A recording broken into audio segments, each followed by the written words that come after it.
A very good morning to all of you. I welcome you all on behalf of the NorthCap University. We are a progressive multidisciplinary institution located in the city center of Gurugram.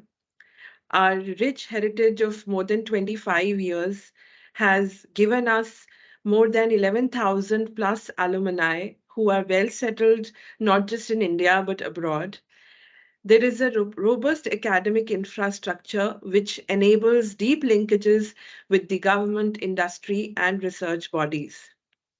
Welcome to NorthCap University, a very beautiful campus located in the central industrial hub of Gurugram. So, if we look at our campus history, you will note that we are one of the greenest and the cleanest campuses across NCR.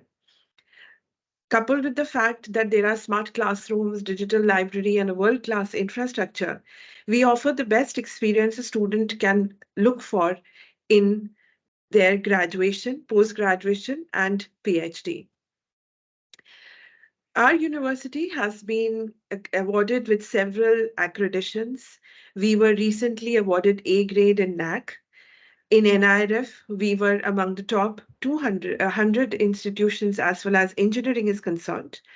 And there are several other rankings which highlight the fact that there is a strong focus on quality, on innovation, on academic development, teaching, learning, employability, recognized by the UGC as well as the Bar Council of India.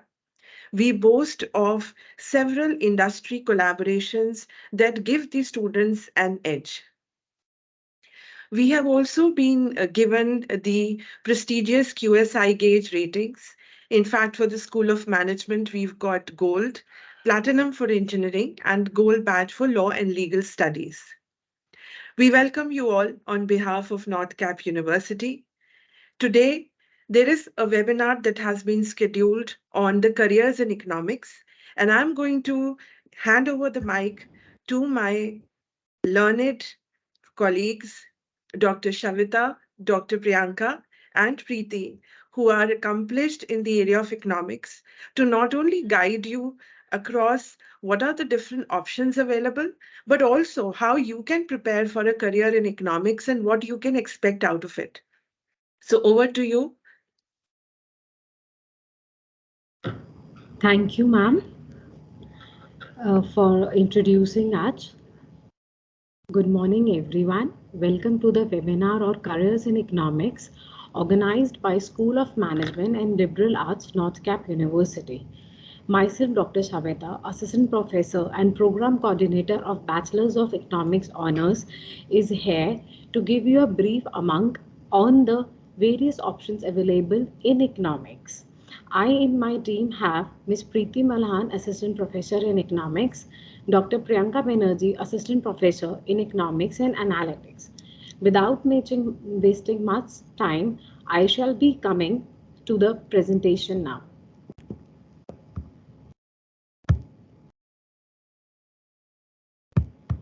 So,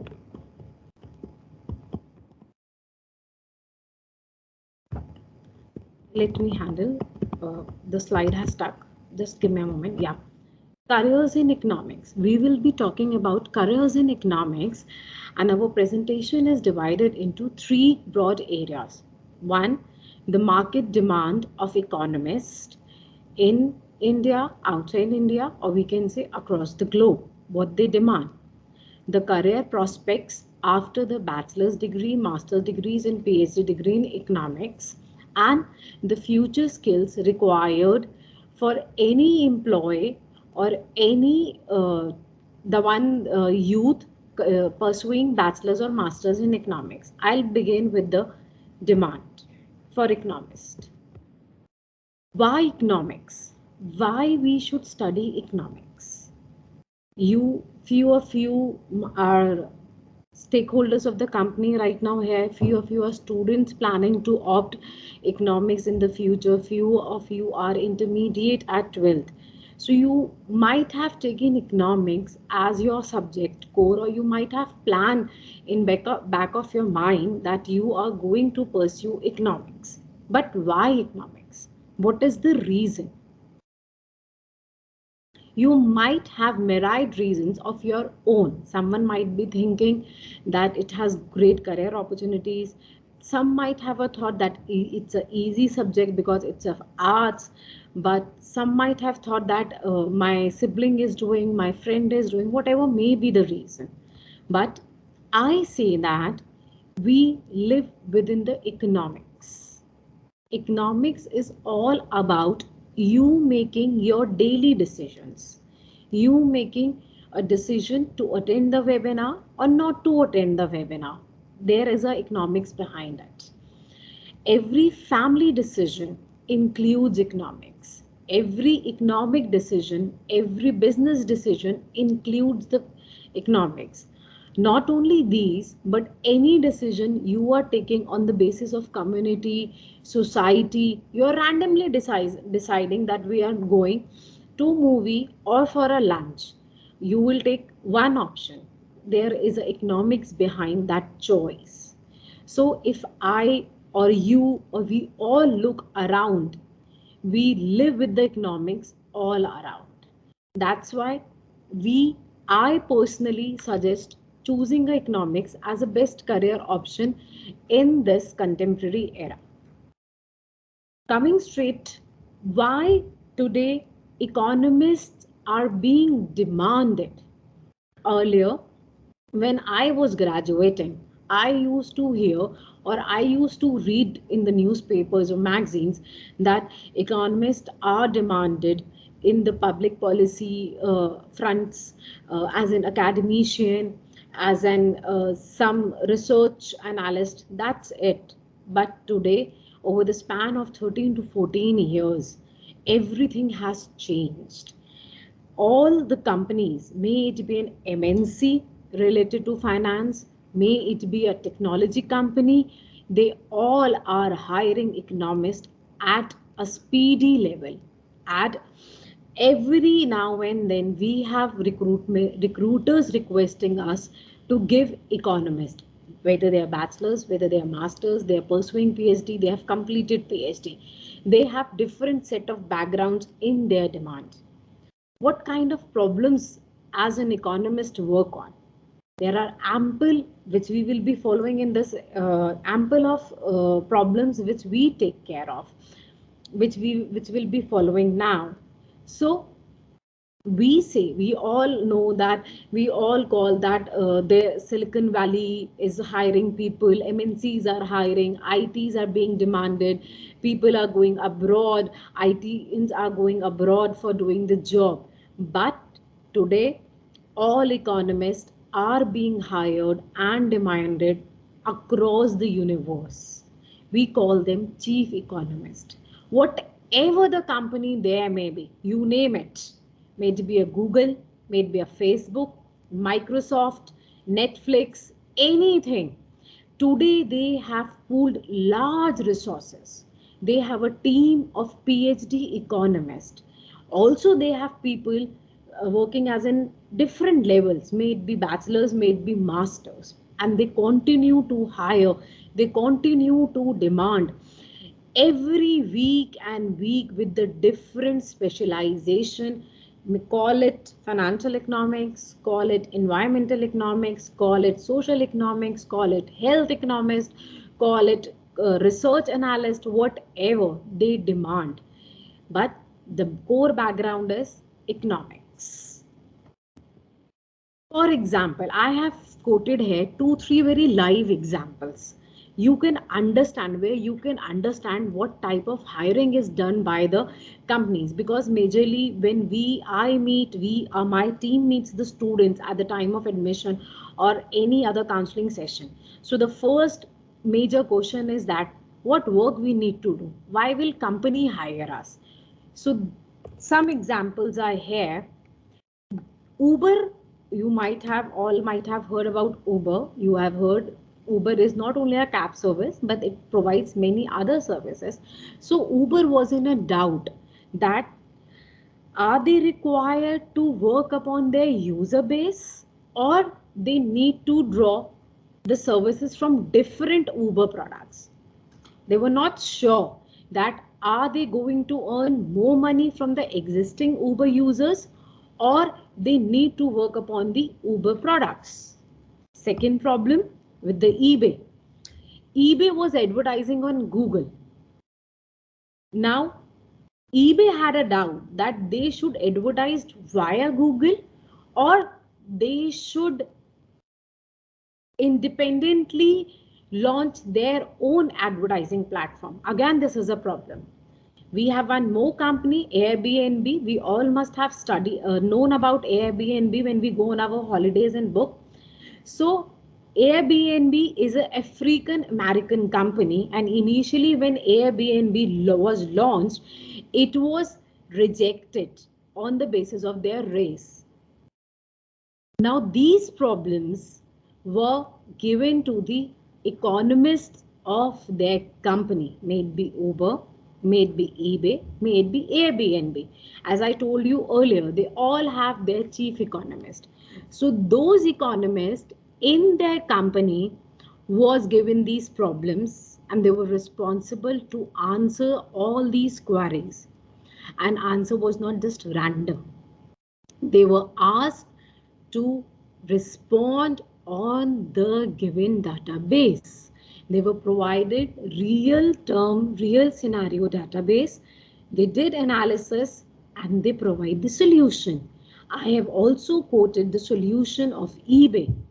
eBay advertising analysis, which was done by economist itself, found that they had been wasting millions of dollars inefficiently advertising on Google. So again, companies switched to their own personal advertising platform. So who gave the solution? Who saved the company? Who saved the next more millions of eBay? Nothing but a team of economists. Moving further, today people spent most of the time on digital platform. Same way economists we spend our time in designing of markets and incentives to be earned by the markets. As today we are in a digitalized economy, we call it, our budget has focused on digitalization. So we also work on this platform in this internet age. So we are living in a digital economy. Not only settling the companies on the digital platform, economists also help them to shape their roles in the market, because there is a huge competition and markets are of different types. Again, I have put some real scenario, real time examples. For example, economic research economic research was done, a careful analysis was done in shaping the digital advertising for the Microsoft. Bringing market economic theory into real-time marketplaces had a big impact on bottom line for the Microsoft, handled by one of their economics, name as, here I've mentioned their name, Susan. Similarly, Yahoo also had a problem in identifying, fixing their prices in the market. They had to lower their prices. They were suggested, and that is more profitable. They ran to the experiment, reserved their prices, company increased the profit and earned $1 billion. All analysis, all suggestions were done by the economist hired by them. Similarly, Shavita, the we have screen is not what visible. kind of work economics handle. So giving these examples, I can just say that what kind of work they handle. And the screen is They not handle visible. microeconomic issues involved in pricing and product design. Shavita, your screen They is not involve visible. corporate strategy. They help in building public policy. They help in building public policy. Ma'am, They your screen is also not help visible. in directing towards legal and regulatory challenges. They also help in analyzing competitions and policies.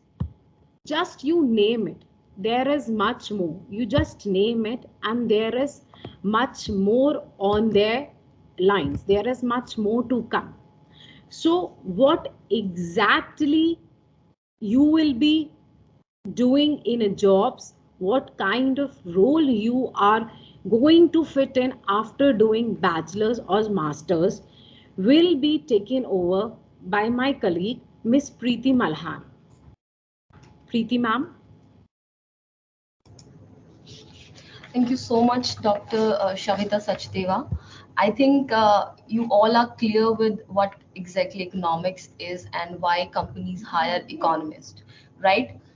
So now we'll delve into the employment opportunities which are given to graduate students in economics, postgraduate students, and PhD ones. So let's just start. So here on the screen, you can see the famous Indian economist.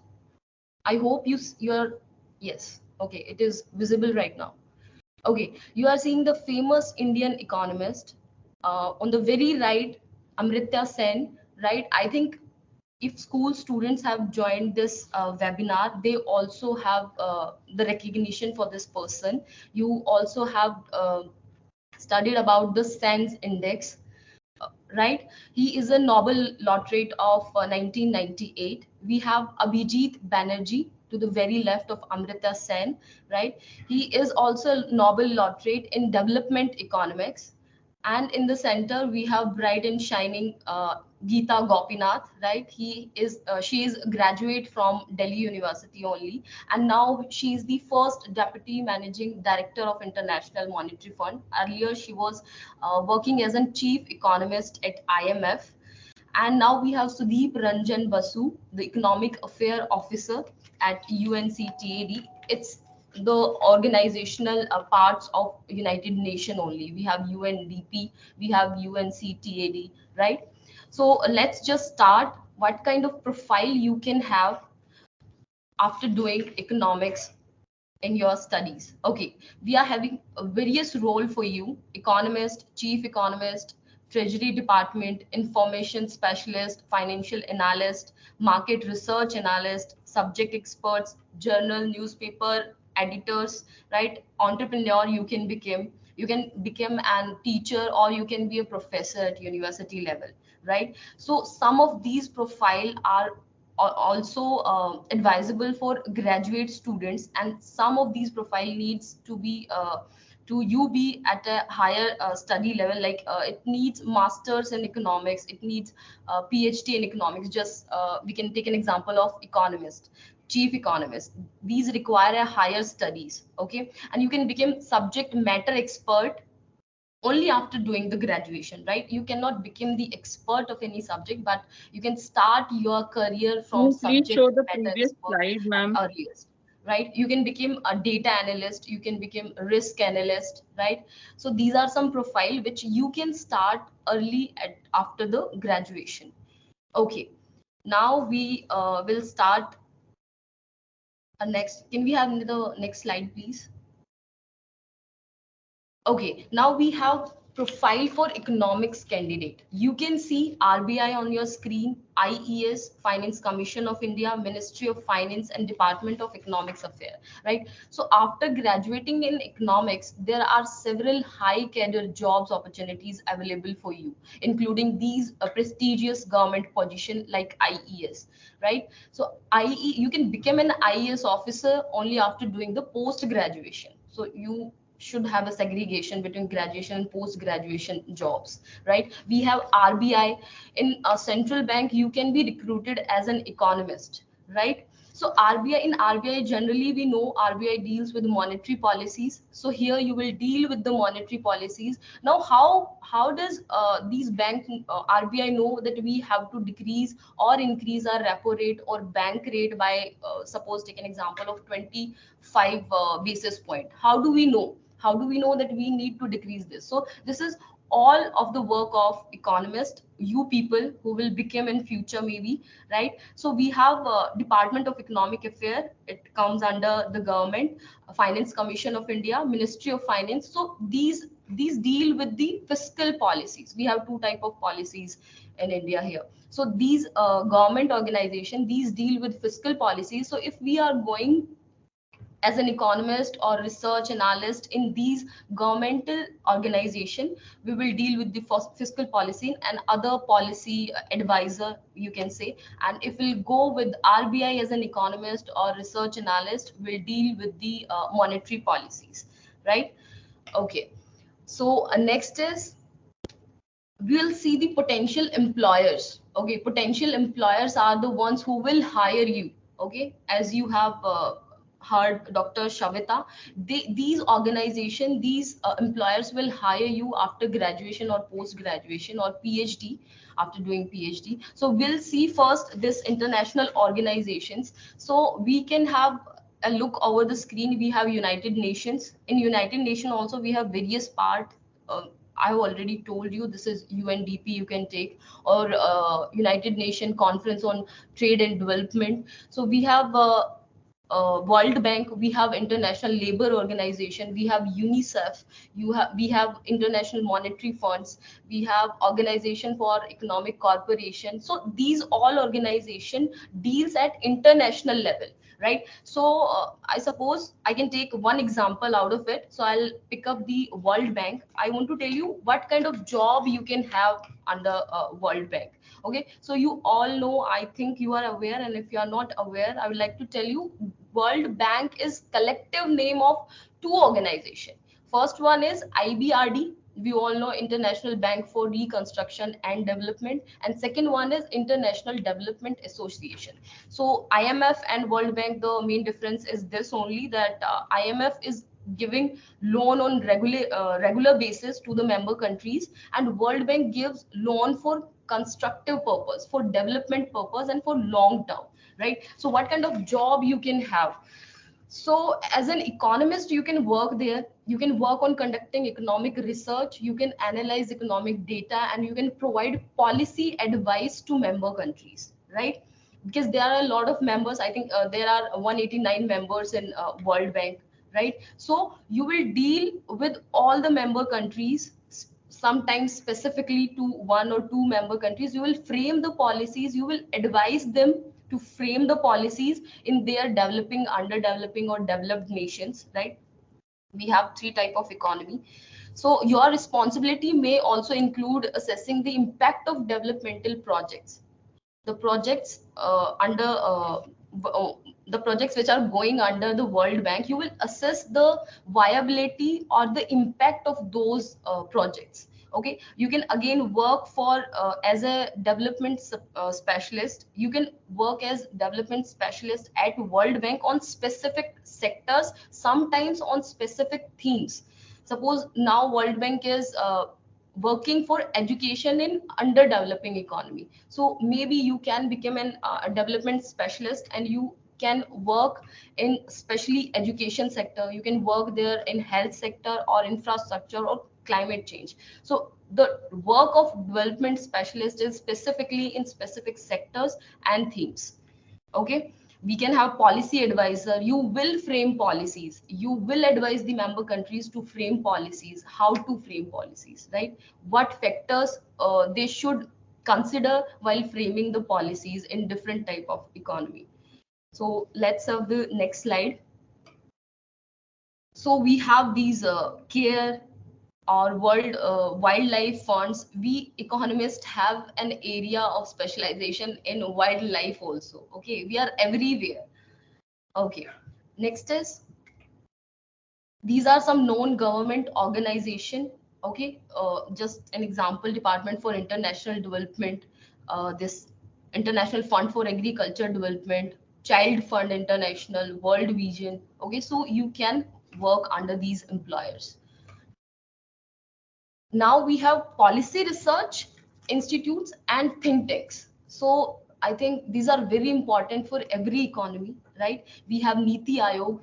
I think you all are aware about Niti Aayog. Maybe you haven't heard about Competition Commission of India, but surely you have heard about Niti Aayog, right? We have research and information system for developing countries. We have Center for Policy Research. We have Indian Council for Social Science Research, National Council of Applied Economic Research. So what kind of work you will do there? So you can work as a research analyst, and what you will do is you will conduct in-depth research in specific policy areas such as labor market. Okay, you are framing a policy. You are the think tank of that institution now, and that think tank is working as the base of an economy, right? So you will be the base. You will think about the policy areas such as labor market. If you are, again, fiscal policies, healthcare, education, even environmental issues you will tackle with. Okay, you can work as a policy advisor that will work closely with policy maker. You will not make the policy, you will not frame the policy, but you will advise the policy makers. Okay, you can work as program evaluator, you can work as economic consultant, right? You can okay, what does this economic consultant do? They will engage in, again, policy research and analysis. Okay, analysis of economic data. I hope you know the difference between simple data and economic data, right? Simple data is if I'll give you some numbers in mathematics and I'll ask the central tendency, say, or skewness or regression, I can ask you anything. But economic data is something else. We are dealing with the economic factor of a nation, right? And we don't know what would be the outcome. It is surprising always, right? We cannot guess what would be the result. We will collect the data, will analyze the data. Okay, okay. Next is, we have these Institute of Economic Growth, National Institute of Public Finance Policy, Center for Equity Study. We have Institute for Social and Economic Changes. So there are many research policy institute and think tanks in India as well, and as on international level. Indira Gandhi Institute of Development, Center for Development Studies. Even we can do somewhere, we can do our post graduation or PhD, right? Not even we can work there, but we can study also. Okay, so next potential employer is banking and non-banking institute. I hope you are clear with bank sector and non-banking sector, right? Banking sector would be through which we deal every day, like we deposit our money or we take loans from the banks, right? And non-banking is something which deals with capital venture, investment ventures, right? So first, I'd like to tell you the opportunities which you are having with banking sector. You can see on the screen there are many banks. Some of our SBI is like a public sector bank, and HDFC is private bank. We have Axis Bank, right? Adani, this Bajaj Finance, Reliance Mutual Funds, Adani Capital. These are known banking institutions. Okay, so what kind of job you can do with? I'm telling you, with banking institutions.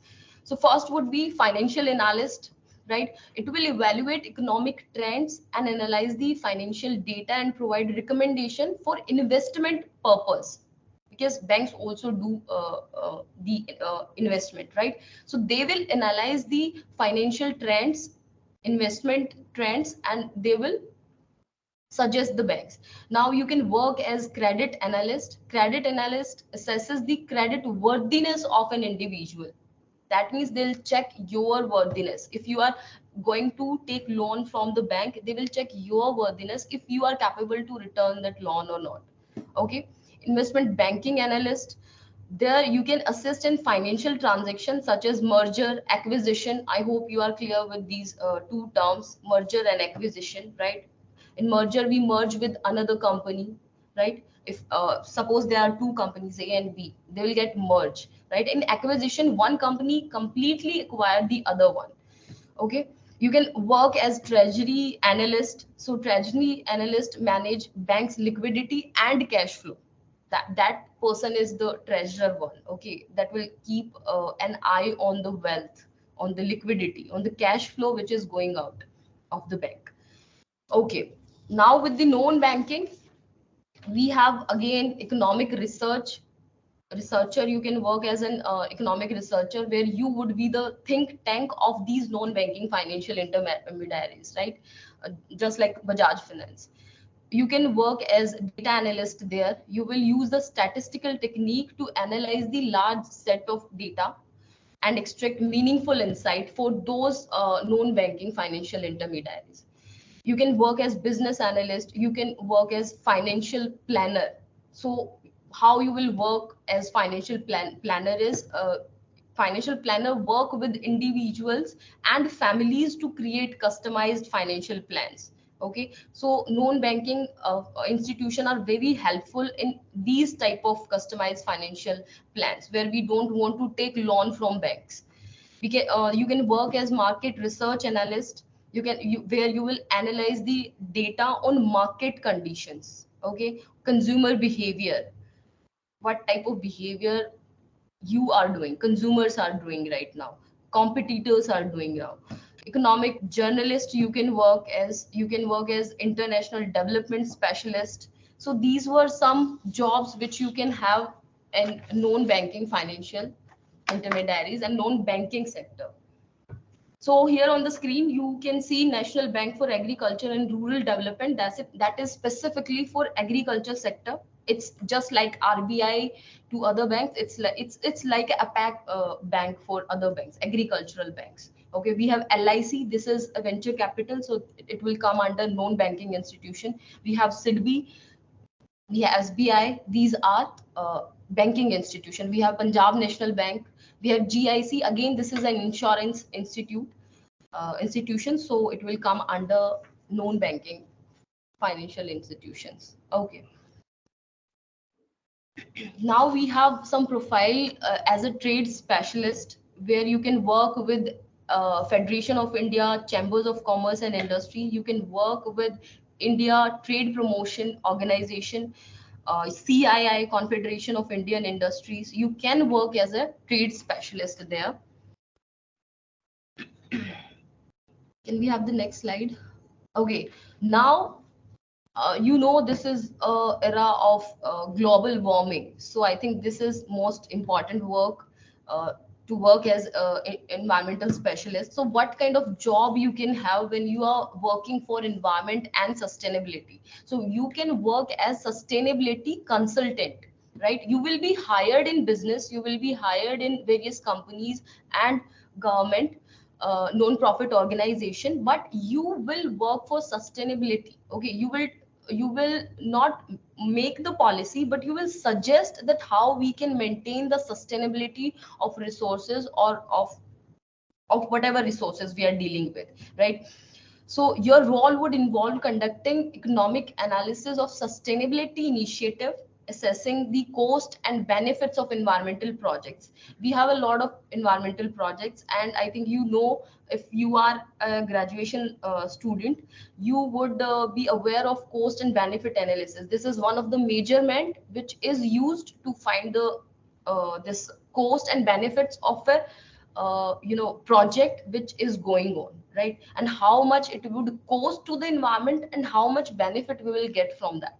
Okay, so this is one type of measurement. You can work as natural resource economist. So when we have natural resource under earth, right, under soil, so we should know how much it would cost to us if we are extracting some resources out of soil. We have to know before extraction that how it would cost to environment and how it would cost to our finance of economy. Okay, so you may work on project related to sustainable resource management, renewable energy, or climate change adaptation. So your responsibility could include evaluating economic viability of resource extractions projects, and you can analyze the impact of that resource depletion on the locals, right? We generally found these type of resources in very local and village area, right? So you have to assess the impact, how much impact this resource extraction is putting on those local lives, right? Now you can also work as environmental impact assessor. So you would evaluate the potential environmental consequences of proposed development projects. Your role would be conducting economic assessment of projects on natural resources, right? Now, can we have the next slide, please? You can get hired in corporate also, right? You can, as Shavita ma'am told you, companies also hire, right? This Tata Consultancy, Gartner, Evalueserve, Crystal.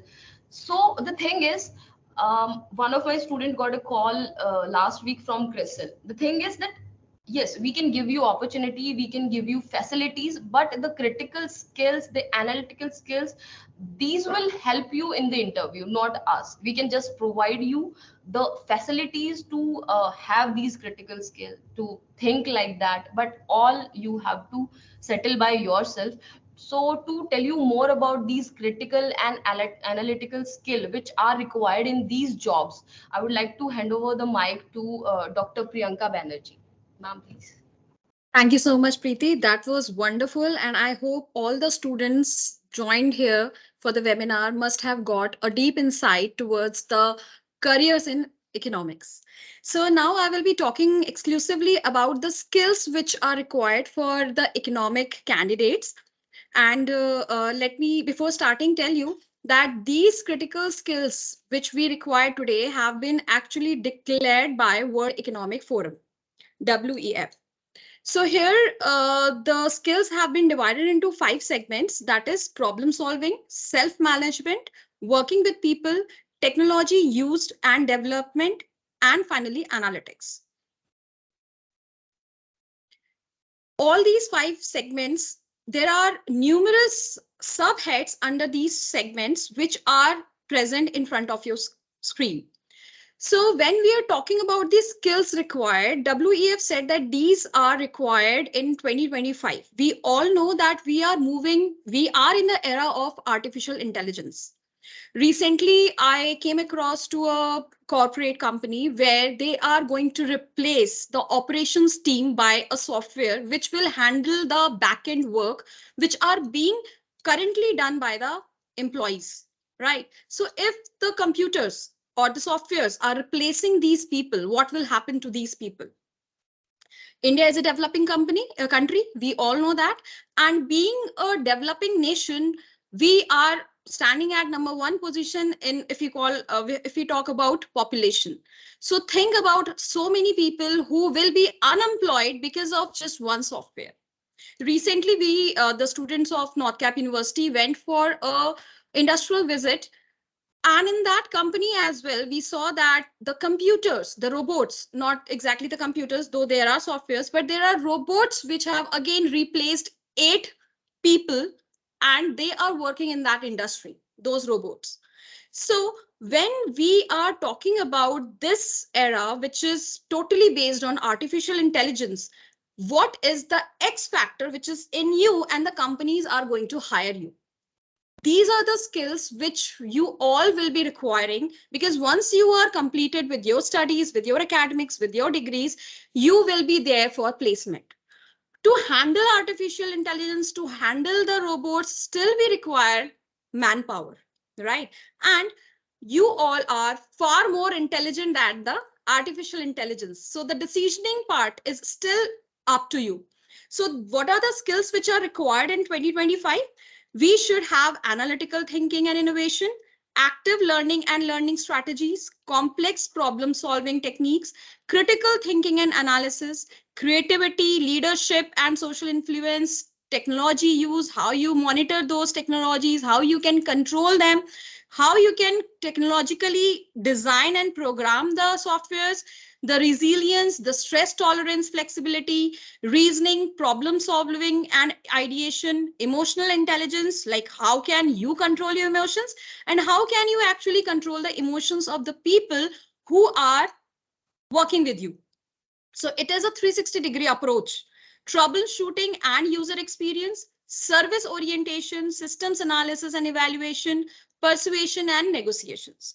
So these are particularly 15 skills which are required by any economist who are up for working in good organizations, right? And obviously you need to sustain in that as well. Further, now when we are talking about critical, you must have, like just now I told you about the 15 points, and you saw that there are patterns where we are talking about analytics, we are talking about critical thinking, we are talking about emotional intelligence. So when we are talking about critical thinking, just for a few seconds, think what is the meaning of this term critical. Usually people confuse between critical and criticism, right? Critical means when you are able to judge. That is critical. Now, you must have a thinking where you are able to take the or make a judgment. So, critical thinking, thinking in which you are questioning, you are analyzing, interpreting, evaluating, and then finally making a judgment. And you are making a judgment about what? You are making a judgment about what you have read, what you are hearing, what you are saying, or what you are writing. Now, economics as a subject, as a domain, is full of claims and opinions, right? We have empirical researches on that. We have personal experiences. We have knowledge of methods of logical reasonings. We have so many things. And based on that, you need to take a decision. You need to make a judgment. So for that, if you are not having this critical thinking skill, then it will be very tough for you to give final judgment or come to a conclusion for any organization, because finally we have to forecast, and based on that forecasting we need to come to a conclusion.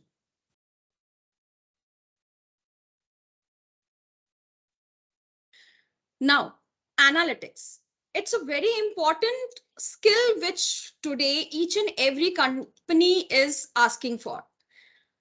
Economics, as we have we have two sets of data, right? One is data and one is economic data. Economics is all about playing with data. How you can play with data? If you have a data in front of you with a figures of like lakhs and crores of data in front of you, what are you going to do with that data? Can you, being an economist, analyze that data? See, in classrooms, you will be taught about the courses, you will be taught about the theories, how to apply those theories, how to use softwares, all the things will be taught to you.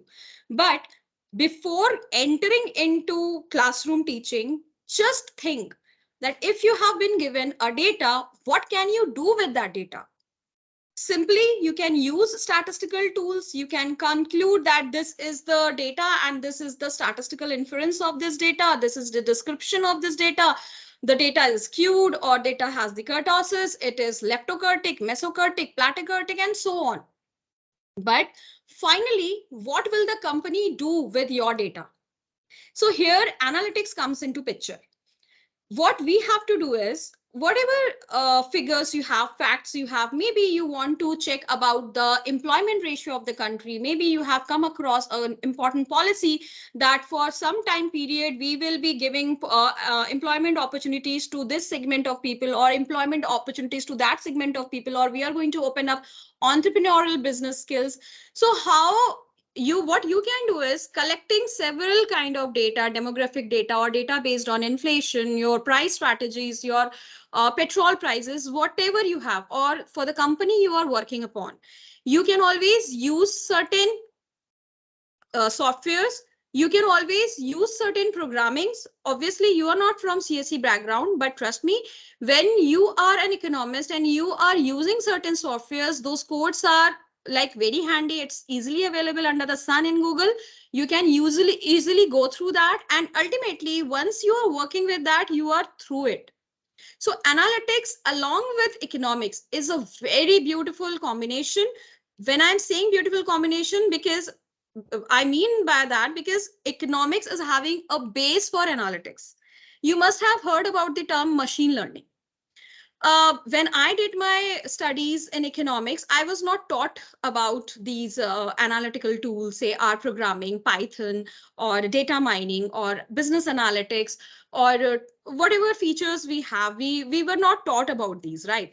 But once we want to upskill, because we need to be updated as per the usages of the industries, because industries require these skills, right? So we got trained by the industrialists, we got trained by the institutes who are upskilling the faculty members. And there, when I was learning the machine learning concept, I was like, oh my God, this is a part of econometrics. I have already studied about this in my undergraduation level. Okay, these are statistical tools which we are being taught in machine learning, but I thought this is something related to your computer science. So somewhere economics is your base. You need to have that base for that. Next slide, please. So when we are talking about these skills, we are talking about analytics. We also spoke about what World Economic Forum said. We should be preparing our students for a successful career in economics. So these are certain contemporary curriculum which includes modules, and these are all sought after by the recruiters. So subjects like basic computer skills for professionals. This includes Python as well. Here the students, because we know students are coming here at North Campus from various backgrounds. Some may have good hands-on training on Python or advanced Excel, but some are totally blank on these, right? So when we have students from various sections, we start with this set of subject, that is basic computer skills for professionals, which includes Python, advanced Excel, presentations, words, so that students get the flow and then gradually they can actually understand how to use these. Then we have statistics and research methodology part 1, and then statistical and research methodology part 2. Both these subjects, not only you will be taught about the statistics part, the tools, the applications, but you will get hands-on training in Excel as well, that how you are going to use binomial or Poisson theorem in Excel.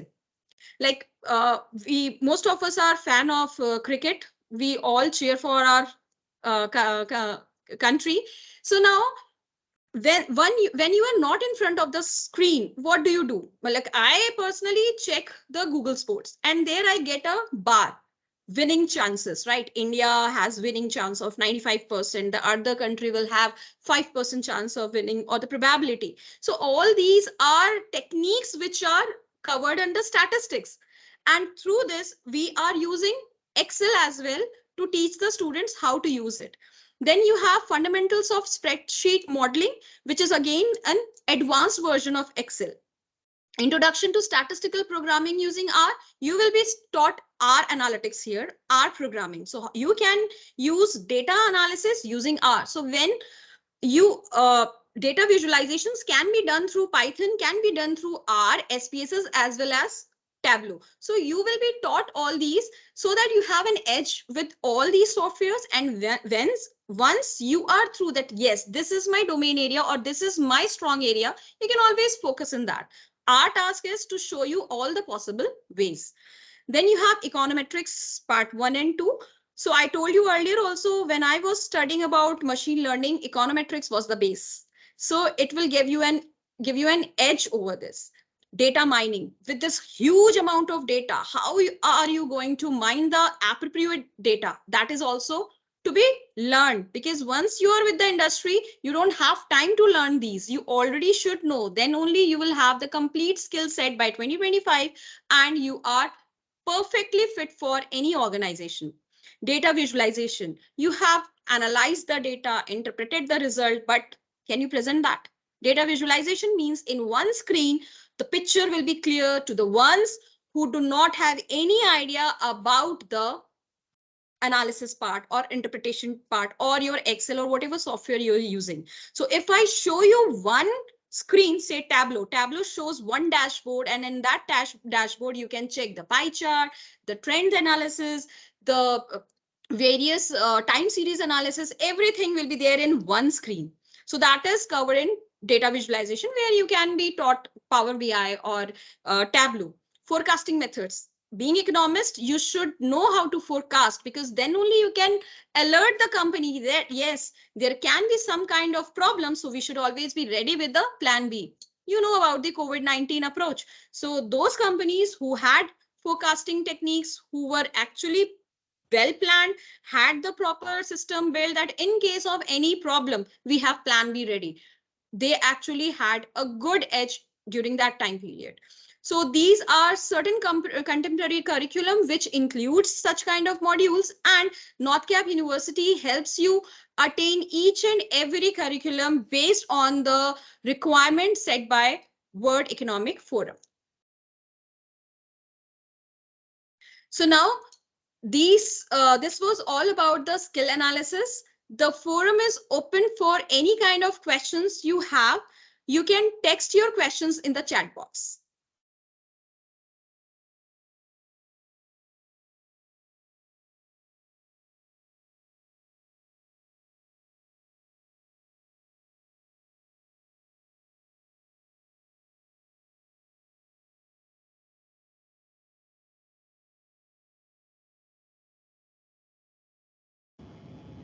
Hi all. We have one question over here. Um, yeah. Let me take the question. Ma'am, is data software that is beneficial for career? Priyanka ma'am, you would like to answer this? See, softwares, you will get numerous amounts of softwares in the market, and every software has its own built-in function and features. Stata is also a very important software for your career, for being an economist, and all the softwares will come to a particular solution, or they will be giving you the analytical result itself, right? Stata is also a very important software, but again, you should know what are the inbuilt features of those softwares. Will they be able to operate the huge amount of data? Because I remember when we were working in a project using Python, it took 3 days for the system to run. So now you can imagine that how much heavy loaded that software was, that project was actually. So if I would have used some other software, it might have not worked that efficiently. So again, for career, Stata is important. For economics, Stata is again important. Certain companies are using Stata. So yes, it is important. I would like to add in this. Actually, for early economics career, this SPSS data and this eView, these are very important because you have just grown up from the Excel. So these softwares will help you a lot in your career. So yes, these three softwares are very important in early economics field. Okay. So that was question by Mayuri. Next question we have, if child is not able to do software, then does that decrease his chance of being a good economist? Okay. See, these softwares, whatever we have named so far, if you have heard it for the first time, it will be scary. Python is hearing these software other than Excel, Python, R, SPSS, Stata, and and just the list goes on. It's scary hearing for the first time. A A that these softwares adds, helps, aid to build your career as an economist. They are mandate for learning it, for increasing your performance. But there are certain jobs which can also be well managed as an economist. There are certain profiles without which those you can manage it, but you cannot manage a good job as a good career, because the era in which we are living is demanding all about these analysis, and these analyses are performed on these softwares. Not even economics, other people also work, ITNs also work on these softwares. And every course, whichever course you follow, there are certain softwares. You will go for SAP when you do BCom, so SQL when you go for other programs. So softwares are the part of life and jobs in this modern era. So yes, softwares are mandatory, essentials. They helps being a good economist. But without these softwares, you can still sustain. But again, after you will realize that I would have learned things. So, ma'am, there are certain softwares which is essential. One is Excel, deep learning of Excel. Just not entering the data and scrolling down. Deep learning of Excel. We have Python, we have Stata, we have SPSS. So, E-views as well. so these are the softwares, and university teaches all these softwares step by step, semester by semester. All those are covered in the university curriculum as well. I would like to add in this, like you said that child is not able to use softwares, right? Software is for your own, to make the work easy. It's not a problematic thing. Initially, we are afraid of it that yes, how do we crack the code? How do we write the code? How do we use this software? So if you check Stata, if you check eViews, if you check SPSS, these are direct, like in the like bar above, you can see the toolbar. It will specify that what do you want with the data. You just need to upload it and click on the action which you want to take. It's not that you will be giving any kind of codes to these kind of softwares. You just have to click that yes, I want to check the multiple regression between these variables. So you should know the theory aspects, that what are variables, what are the independent variables, what are the dependent variables, what will regression do with these variables, what is the use of correlation matrix, how to solve the problem of endogeneity. So such kind of things are there which is theoretical, and you will be learning these softwares, and these are going to help you with the data. Just imagine that you have one Excel sheet and you don't know how to use the software. So are you going to do it manually? That is going to make your life extremely tough. But with one click or one code, you can easily get it, and it's not necessary for you to learn the coding softwares. When I learned Python, I found Python easy, but I went reverse. Then I learned R, and I found R much more easier code wise, because they follow one code ethic. Like this is the way you are going to use the code. If you want to view, you will write view. If you want to say annotate, you will write annotate. So these are certain terminologies which will become handy once you are using that particular software. So there is nothing to be afraid of. Another question is, ma'am, do you use R software also? Yes, we use, and we do teach students the R software, R Studio, right? Does child need to programming? No, no programming. It's just small codes which is not programming. And these codes, we never ask the child to learn the codes, because once you're practicing, the child automatically understands that yes, these are the codes for these particular steps. And all the codes, there are communities. If I talk about R, there is an R community where you can easily get all the codes. When it is available, then why do you need to learn it, right? So once you are into this software thing, it automatically you will understand that yes, I have to install the, say for example, tidyverse, then I need to call the function, we need to call it, or we need to call the directory. So these are certain steps which you will do every day, every time you're opening it. So it becomes your habit, and you don't have to learn that. So no, you are not going to do any kind of programming in this.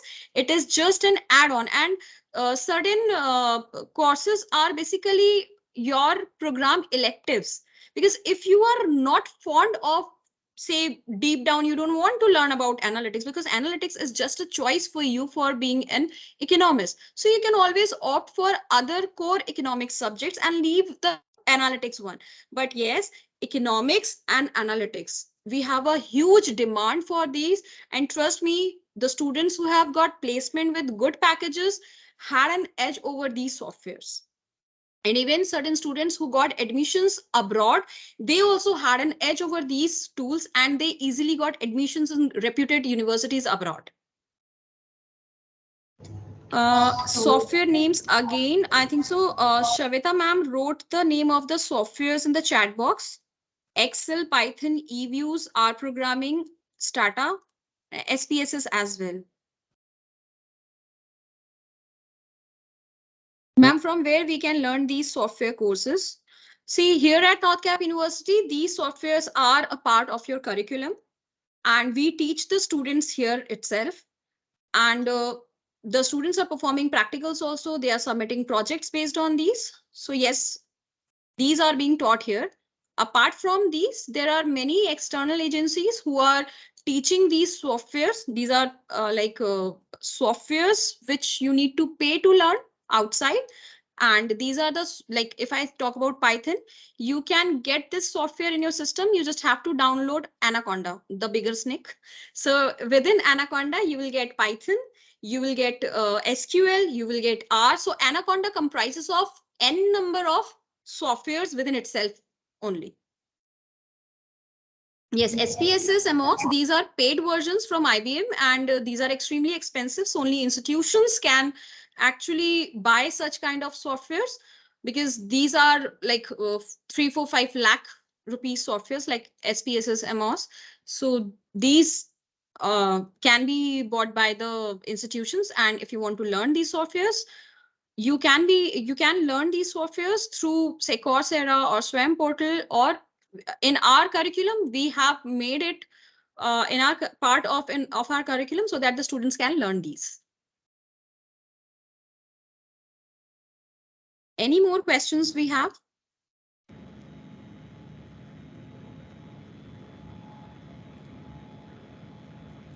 Sonu ma'am? Yeah, so I think we've mentioned our email ID. In case you have any queries, you can reach out to us. We'll be happy to answer any queries. You are also welcome at our campus in Gurgaon, and you can meet us at the campus. If there are any queries that you would like to, or any counseling you would like to have on an individual level. So thank you all for attending. We will be happy to see you in our forthcoming webinars as well.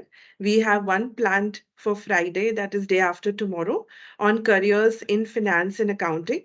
If you have not yet registered, you can do so, and we'll see you again. Thank you very much, and all the very best to everyone. Thank you.